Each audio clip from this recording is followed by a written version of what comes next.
Update sa kababayan natin nakipag-away at pinatulan na niya ang kanyang kasamahang ibang lahi dahil ayon sa kanya ito daw ay kupal.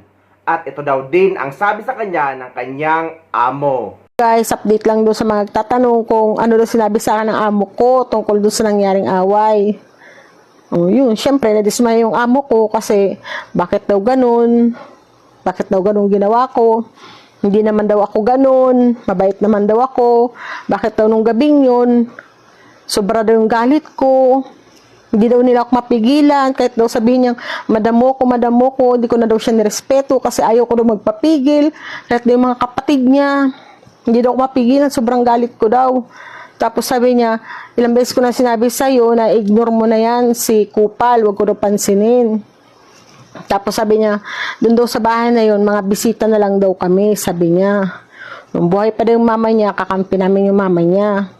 Ngayon na, wala na yung mama niya, syempre yung papa niya.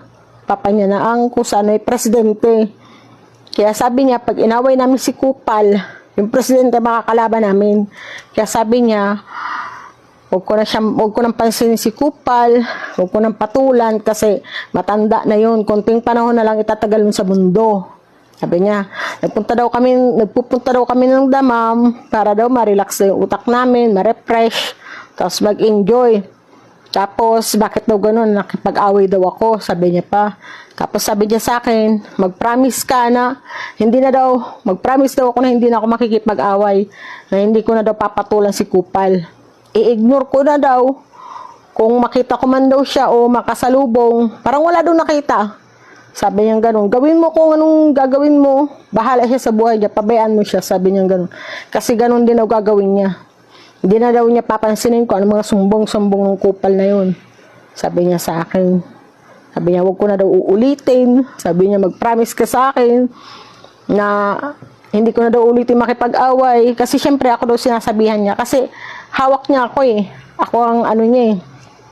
Katulong ba ako sa ano?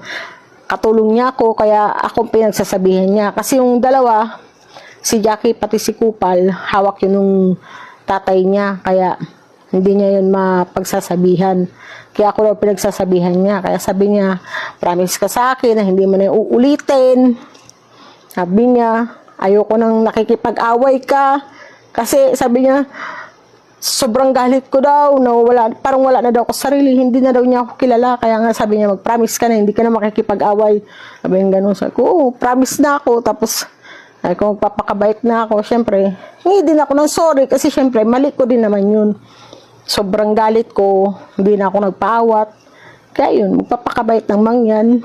Actually, maswerte si Kabayan dahil hindi siya pinakulong ng kanyang amo dahil nga dito sa ibang bansa ay bawal manakit ng kahit na sino. At mabuti na din na malalim ang pangunawan ng kanyang employer dahil may mga employer na mabilis maniwala sa mga sabi-sabi or mga chismis.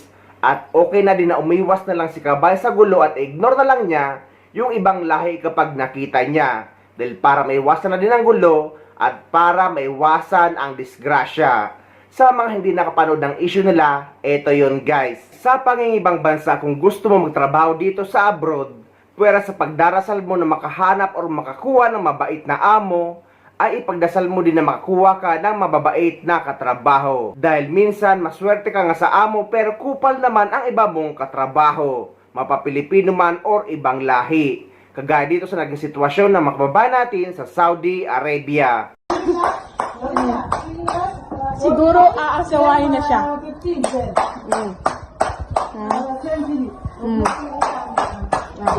Bravo! Hello guys, tungkol sa nangyaring away kagabi. Ang sabi mo. Kulit nito kasama ko. Tungkol sa nangyaring away kagabi. Kasi baka iniisip kasi ng mga kakilala ko dyan, napakasama ako kasi nakikipag-away ako dito.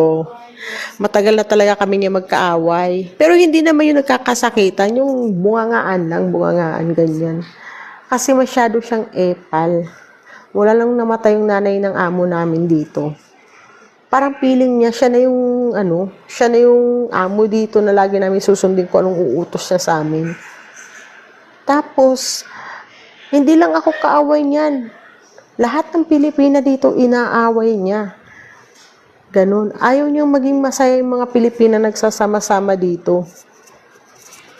Tapos, ako, pasensya lang ako ng pasensya sa kanya, kahit lagi niya akong inaaway, sumbong siya sa amo ko, okay lang, hindi ko siya inaano. Pero kagabi kasi, di ba, minsan lang kami magsama-sama.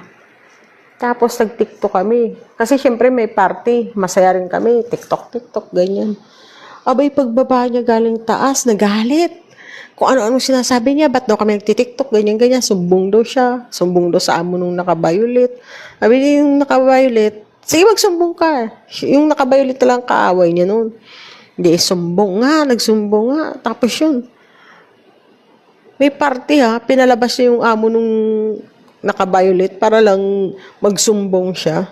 Di, yun, tapos na. Tapos yung away nilang ganyan. Maya-maya, binigyan kami ng cake.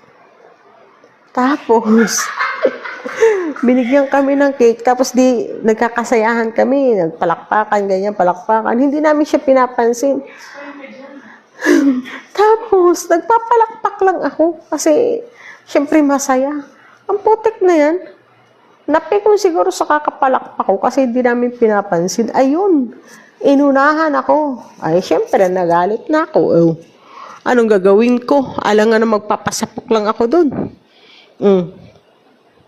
At saka hindi lang yung video, maiksi lang kasi yung video na yun eh.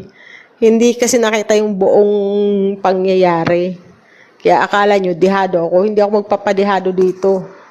Hindi nyo lang nakita kung ilang beses siyang bumalandra sa kakasipa ako, kakasapo ko rin sa kanya.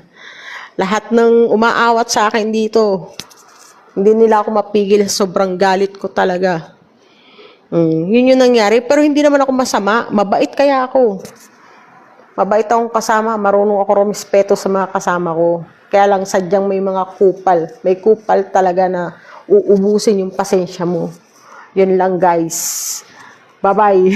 I love you all. Actually, hindi lamang ito nangyayari sa mga household workers, pati rin sa mga nagtatrabaho sa labas o mga nagtatrabaho sa kumpanya. Dahil ito ang pinaka-toxic sa lahat na makakuha ka ng mga kupal na katrabaho na akala mo naman ay parte ng pamilya ng mga amo o tagapagmana ng kumpanya. Kaya tama din ang kasabihan na ang pangingibang bansa o pag-a-abroad ay minsan ay swertihan lang.